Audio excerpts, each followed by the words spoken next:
Texas universities face growing uncertainty from the COVID-19 pandemic. I don't think anybody's expecting that we would be able to go back in the fall semester and have it be just business as usual. The problems ahead for colleges and students as funding takes a hit from the virus. After weeks of busy signals, some Texans still can't reach the Workforce Commission to file for unemployment. And now the return of some suspended rules could make it more difficult to collect. Grocery shoppers in Texas have a harder time putting meat on the table as COVID-19 takes a toll on workers at meatpacking plants. It will probably be, June, July before things start to really get back up. What's being done to get things back to normal and what state leaders say about the safety of your food.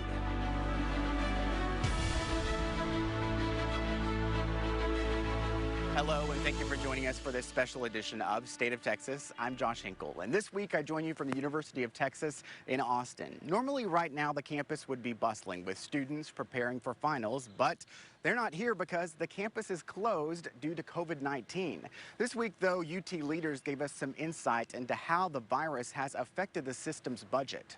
They expect to lose almost $700 million in revenue this year alone. UT health institutions could lose as much as $400 million as a result of canceled research and non-emergency services. The UT regents say the impact on the oil industry will trickle down as well, and the system could lose out on $500 million. Revenue payments from the university lands is expected to be less than half of what was received last year. So from $1 billion last year, over $1 billion, to less than $500 million next year, which will have significant impact down the road. We're going to scrub any new building projects. We'll be looking at every dollar we're spending.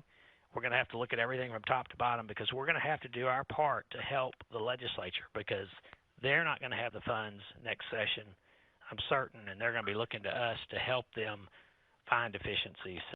The University of Texas system as a whole was granted more than $100 million under the CARES Act. University leaders say those funds will only cover a fraction of their total losses. The state's major university systems, UT, Texas A&M, and Texas Tech, all announced plans to resume in-person classes this fall, but life will be significantly different. Our Wes Rappaport looks at the challenges that schools and students will face. Associate Professor Bradley Wilson isn't sure what his communications classes at Midwestern State University in Wichita Falls are going to look like in the fall. My outstanding concern is that students are getting lost along the way. A chief concern for these colleges is how to keep paying the bills. Some are facing enrollment shortfalls. Others are cutting certain extracurriculars. The COVID-19 crisis has been more disruptive to our Texas higher education institutions than anything else we've seen since the end of the Second World War. The Texas Higher Education Coordinating Board has launched a public-private partnership to raise $2 million in emergency aid for campus needs to go alongside federal money from Congress. It's a little additional direct aid to students. They're going to be able to help provide some indirect aid. There are campuses that run, for example, food banks or clothes closets that students and their families depend on. Governor Greg Abbott says he's in talks with the feds about possibly opening campuses earlier than normal to make room for a longer winter break. With the concern/anticipation being that whether it be the common flu or the common flu combined with a resurgence of COVID, there may need to be a longer period of time during the winter break to not have students gather all together at one time. I'm Wes Rappaport for State of Texas. Another factor for universities in Texas is how they handle students from other countries. Many of those students may choose to stay in their own countries during COVID-19, and this could significantly impact universities' budget as those students tend to pay full tuition. State lawmakers are looking at plans to help colleges and universities facing funding shortfalls. The Legislative Budget Board will play a key role in the funding process. State Representative Mary Gonzalez is the newest member on the board, and she spoke this week with our Wes Rappaport about those funding challenges. We're seeing that students are having a hard time paying the tuition and paying the bills and making sure that, at least at the collegiate level, how do we make sure that this emergency aid that the state is working on for education institutions gets to the right people quickly? Yeah, so again, what we have seen through this crisis is that the folks that are already feeling marginalized or not having the resources necessary, that's being magnified. Specifically for so many of our college students, what they are definitely feeling the hit. One of the things that we have worked with universities is to make sure that they are targeting the students who need help the most. And our universities have been great. Here's what I've learned in crises is that amazing leaders can really shine through. As we talk about the idea of, the lawmakers that, you guys don't meet again until January. That's a long time. And yes, and it's going to be a whole different session in January. I mean, think about it. Like a year ago, I was thinking we're getting ready for session. Redistricting is our number one thing. Redistricting is going to look so much different. The census numbers are going to come back differently. We aren't going to be able to have all the hearings that we originally intended to have during the interim.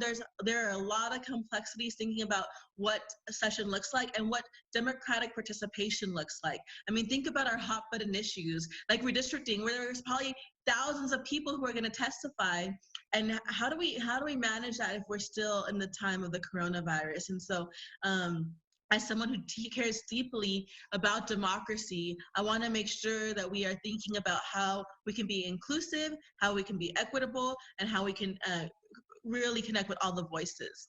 You're the newest member of the Legislative Budget Board. How do you, I guess, now in light of all of what's happened in these last couple of weeks and months, what are you bringing to that table from a budgetary perspective to make sure that some of your top concerns are being addressed?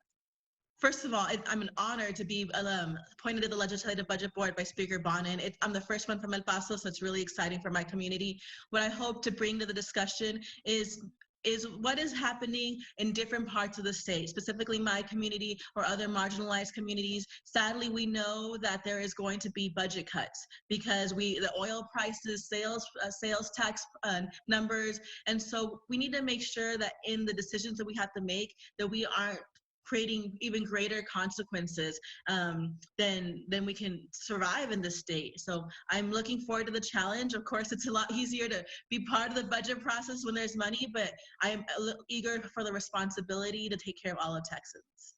Looking big picture, I mean, what needs to happen right now in order to have a successful kind of this phased reopening? How do you weigh the challenges of just trying to make sure that these business owners can do what they need to do to protect their livelihoods, but also keep the rest of the community safe?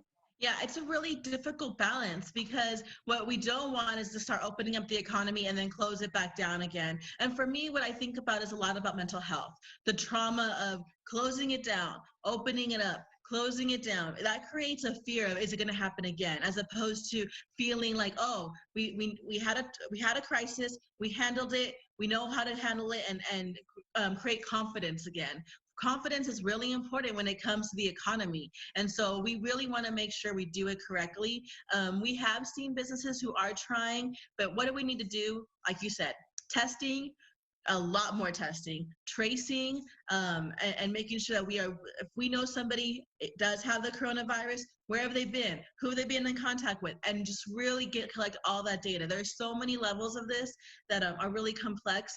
And I'm just really, I love Texas. I know so many of us believe it's our own little country. And so we definitely have to take care of each other. So even though we can go out, I am encouraging as many people as possible to stay home, including my father, who I hope is listening to this.